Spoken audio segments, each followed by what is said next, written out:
El Señor esté con ustedes. Del Santo Evangelio según San Mateo. Gloria a ti, Señor. En aquel tiempo Jesús dijo a sus discípulos: no crean que he venido a abolir la ley o los profetas. No he venido a abolirlos, sino a darles plenitud. Yo les aseguro que antes se acabarán el cielo y la tierra, que dejen de cumplirse hasta la más pequeña letra o coma de la ley.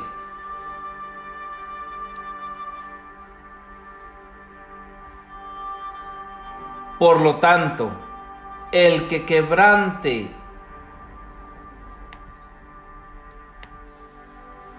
uno de estos preceptos menores y enseñe eso a los hombres, será el menor en el reino de los cielos, pero el que lo cumpla y lo enseñe será grande en el reino de los cielos. Palabra del Señor. Gloria a ti, Señor Jesús. Homilía para el 10º miércoles del tiempo ordinario. Queridos hermanos y hermanas, paz y bien. Dios nos ha capacitado para que seamos servidores de una alianza nueva, basada no en la letra, sino en el espíritu. De la segunda carta del apóstol San Pablo a los Corintios, capítulo 3, versículos del 4 al 11. Tras sobrevolar la totalidad del capítulo 2 y los 3 primeros versículos del capítulo 3, una perícopa marcadamente autobiográfica y confidencial, sobre todo en lo referente a los sentimientos y emociones personales, la partida ex abrupto del leccionario exige el pensamiento del apóstol Pablo inmediatamente precedente. Son una carta de Cristo redactada por nosotros y escrita no con tinta, sino con el Espíritu de Dios vivo, no en tablas de piedra, sino en las tablas de carne, es decir, en el corazón.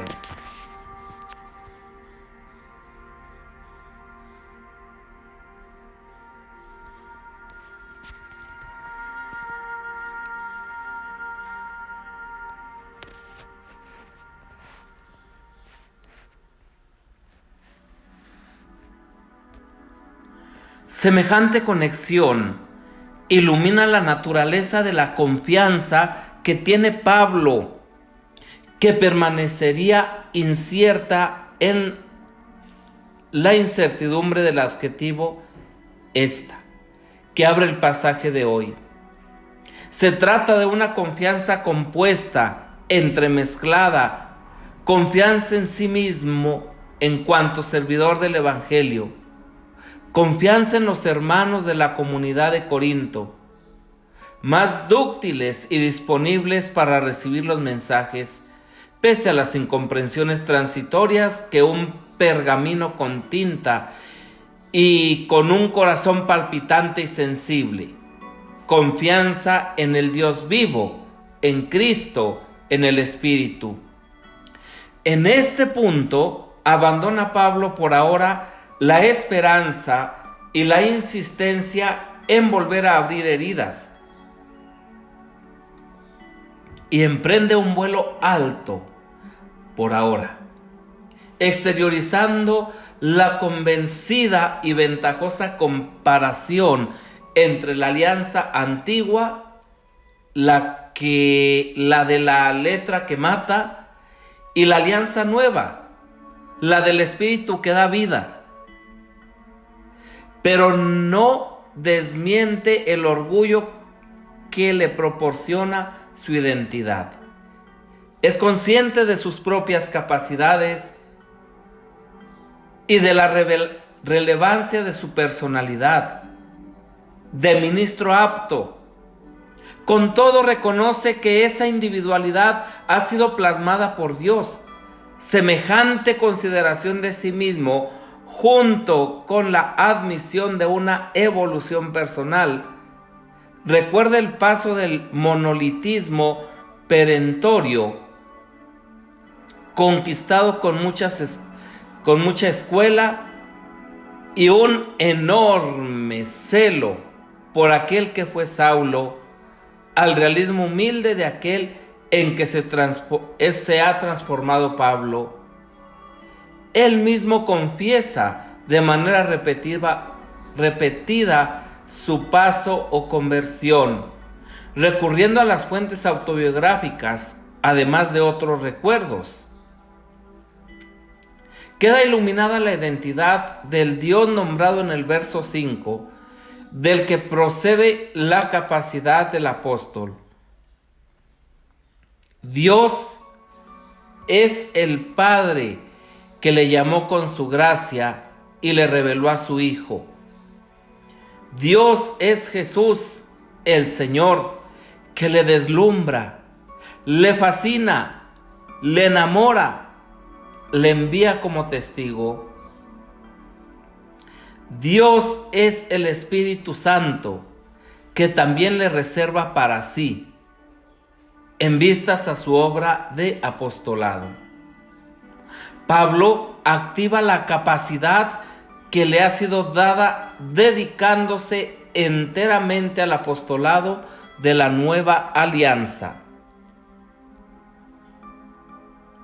permanente y definitiva, consumación de la antigua, gloriosa pero efímera. Por su parte, el Evangelio nos presenta el respeto a la ley por parte de Jesús. Corresponde a la actitud normal de cualquier judío. En su casa paterna y materna aprendió desde pequeño a someterse a la ley. Podemos constatarlo Lucas 2:22, 24:39 al 40, 41, 42, 52. Su postura es la función de rabí y confirma su propia cultura, respetuosa con todos los detalles de la ley. La perícopa de hoy constituye una confirmación verbal de lo que decimos. Si esta perícopa fuera un dicho aislado de cualquier doctor rabino, este habría sido etiquetado de tradicionalista, fariseo, legalista, maximalista. Las palabras de Jesús, engastadas en el proyecto evangélico de las bienaventuranzas, tienden precisamente al maximalismo. Este vocablo es moderno, no pertenece al lenguaje bíblico. Sin embargo, en un sentido positivo, algunos aforismos como los que constituyen estas palabras evangélicas están impregnados claramente de maximalismo.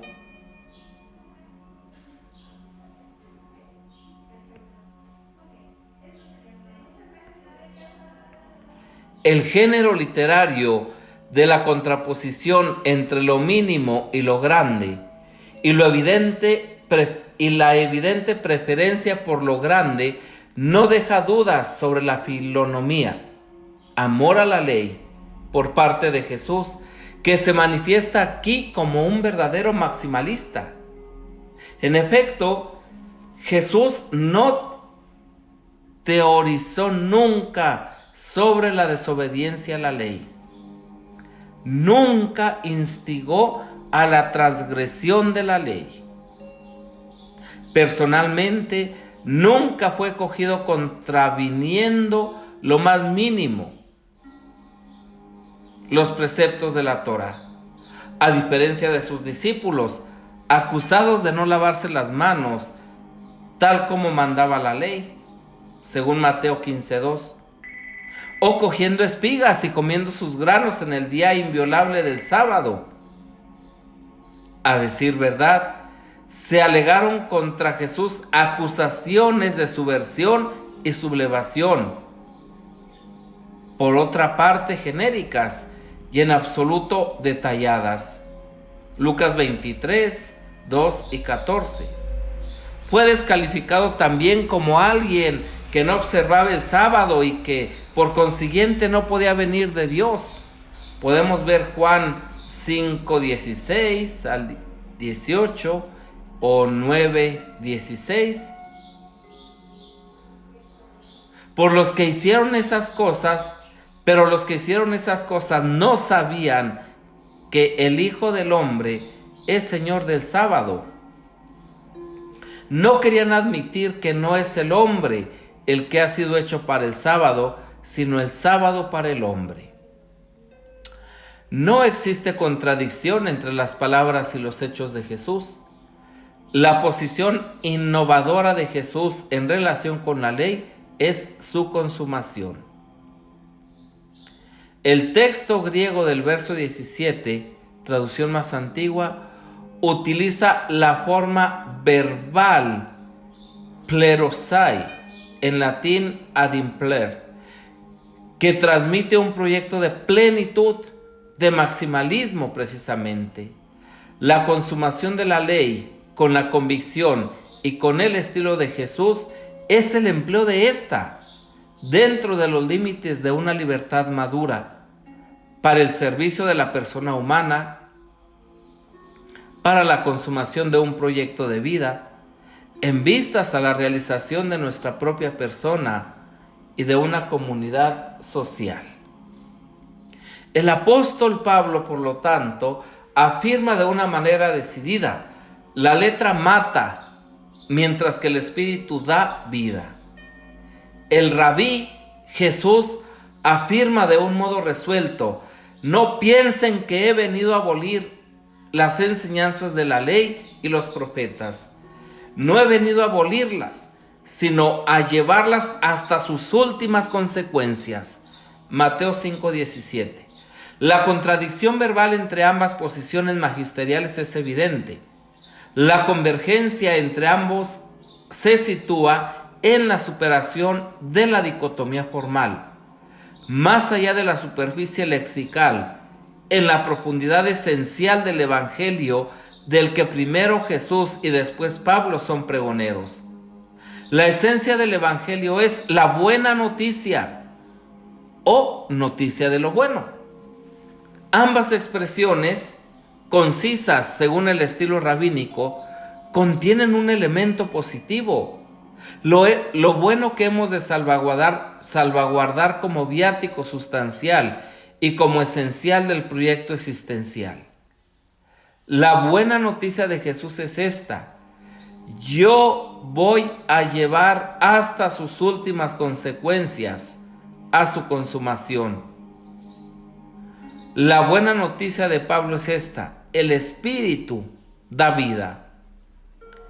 El lado oscuro, el negativo, que hemos de señalar como función pedagógica y propedéutica por parte de Jesús es: no he venido a abolir.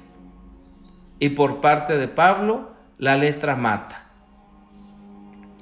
La clave que deshace los nudos de la tensión entre la letra y el espíritu, entre la libertad y la observancia, entre la ley y la gracia, es el acontecimiento irreversible y renovado de la nueva alianza de la que Dios es protagonista.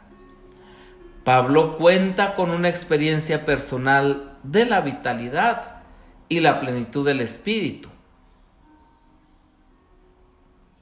Jesús es verdaderamente consumación y plenitud.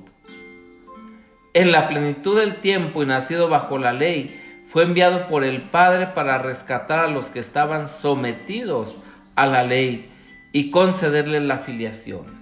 Gálatas 4:4. Su existencia discurre como consumación de las Escrituras. En su último aliento susurra: todo está consumado. Una vez resucitado, se interpreta a sí mismo como un ser obediente bajo la guía de la ley y de los profetas.